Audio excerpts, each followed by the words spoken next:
America అధ్యక్షుడు Donald Trump ఎప్పుడు ఏం మాట్లాడతారో తెలియని పరిస్థితి. ఒకసారి రష్యాను పొగుడుతారు, వెంటనే తిడతారు.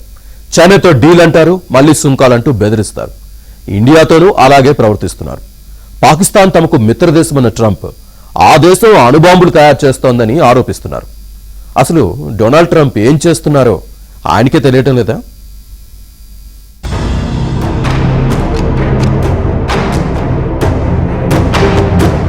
అమెరికా, చైనా ఇటీవల తమ ట్రేడ్ వార్కు కాస్త బ్రేక్ ఇచ్చాయి. రెండు దేశాల మధ్య ఉద్రిక్తతలు కొద్దిమేర సద్దుమణిగాయని అనుకుంటున్న లోపే డొనాల్డ్ ట్రంప్ చెలరేగిపోయారు. చైనాకు సీరియస్ వార్నింగ్ ఇచ్చారు.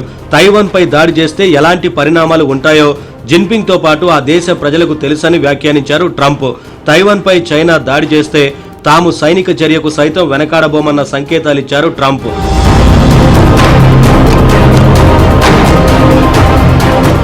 ఇటీవల దక్షిణ కొరియా వేదికగా ట్రంప్, జిన్పింగ్ సుదీర్ఘంగా చర్చలు జరిపారు. చర్చలు ముగిసిన వెంటనే చైనాపై 10% మేర టారిఫ్లు తగ్గిస్తున్నట్లు ప్రకటించారు.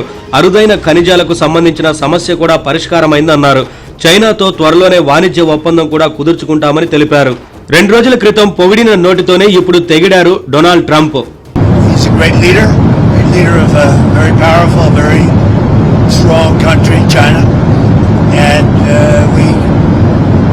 What can I say? We have it was an outstanding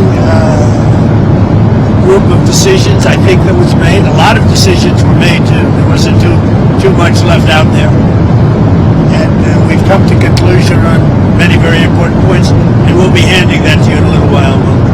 We're having because there was a lot of different things, many of them very important. We're in agreement on so many elements, large amounts, tremendous amounts of the soybeans and other farm products are going to be purchased immediately, starting immediately. If you notice, President Xi authorized yesterday for China to start. Did you know that? Pakistan తో మంచి స్నేహం చేస్తున్నారు Trump. Pak నేతలు సైతం Trump పై ప్రశంసలు కురిపిస్తున్నారు. Trump కు ఏకంగా Nobel శాంతి బహుమతి ఇవ్వాలంటున్నారు పాక్ నేతలు. అయినా పాకిస్తాన్ పై పరుషంగానే మాట్లాడుతున్నారు ట్రంప్. చాలా దేశాలు అణ్వాయుధాలు తయారు చేస్తున్నాయని, ఆ జాబితాలో పాక్ కూడా ఉందన్నారు. రష్యా, చైనా, ఉత్తర కొరియా, పాకిస్తాన్ లాంటి దేశాలు అణు పరీక్షలు చేస్తున్నాయని ఆరోపించారు.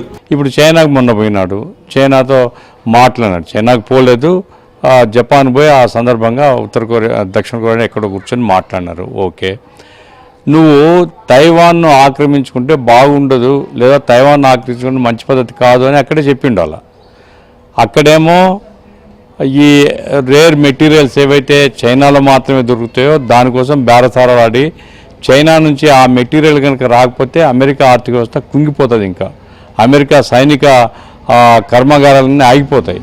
అందుకోసం అడుక్కొని ఒక 6 నెలలో సంవత్సరం మాకు ఇవ్వండి అని అడిగాడు. ఇక్కడ అమెరికాకు వచ్చిన వెంటనే బెదిరిస్తున్నాడు, చైనా సంగతి చూస్తాను తైవాన్ మీదిపోతే అని. 3 రోజుల కింద నువ్వు అక్కడే చెప్పిండొచ్చు కదా.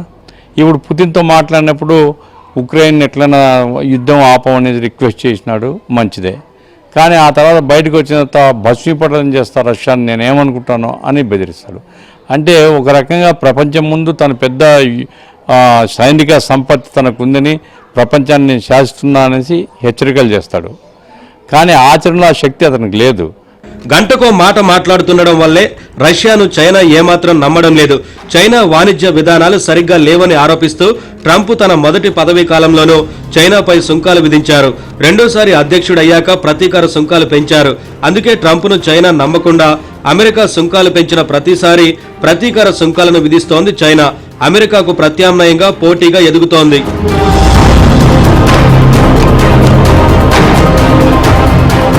అమెరికా, భారత్ మధ్య ట్రేడ్ డీల్ తుది దశకు వచ్చినా దానికి ట్రంప్ అంగీకరిస్తారో లేదో తెలియని పరిస్థితి. ఒకసారి సోయా కొనాలంటే మరోసారి భారత్ డైరీ ప్రొడక్ట్స్ దిగుమతి చేసుకోవాలంటారు. ఇలా రకరకాల కండిషన్లు పెడతారు. F-35 యుద్ధ విమానాలను భారత్కు ఇస్తానన్నారు. అంటే వాటిని కొనకపోతే మళ్లీ సుంకాలు పెంచుతానని బెదిరిస్తారు ట్రంప్. అమెరికా కోసం రష్యాతో మనకున్న సుదీర్ఘ సంబంధాలను వదులుకుంటే మొదటికే మోసం రావచ్చు. ప్రపంచంలోనే భారత్ 3వ అతిపెద్ద చమురు దిగుమతిదారు. గత ఏడాది రష్యా నుంచి $52.7 బిలియన్ విలువైన ముడి చమురును కొనుగోలు చేసింది. ఇది భారత్ మొత్తం చమురు దిగుమతుల్లో 37%. దాన్ని ఆపేస్తే గల్ఫ్ నుంచో అమెరికా నుంచో ముడి చమురు దిగుమతి చేసుకోవాల్సి ఉంటుంది. అది తలకు మించిన భారంగా తయారయ్యే ఛాన్స్ ఉంది. రష్యా ఉక్రెయిన్ యుద్ధాన్ని ఆపేస్తానన్న ట్రంప్ ఆ పని చేయలేకపోయారు. ఆయన్ను ఎప్పుడూ రష్యా అధ్యక్షుడు వ్లాదిమిర్ పుతిన్ సీరియస్ గా తీసుకోలేదు. అలస్కాలో భేటీ అయినా పుతిన్ లొంగలేదు. ట్రంప్ ఎన్నిసార్లు బెదిరించినా పట్టించుకోవడం లేదు. ట్రంప్ ఒకసారి రష్యాకు అనుకూలంగా, మరోసారి ఉక్రెయిన్ కు మద్దతుగా మాట్లాడుతున్నారు. దీంతో రష్యా ఉక్రెయిన్ యుద్ధం రావణ కాష్టంలా మండుతూనే ఉంది.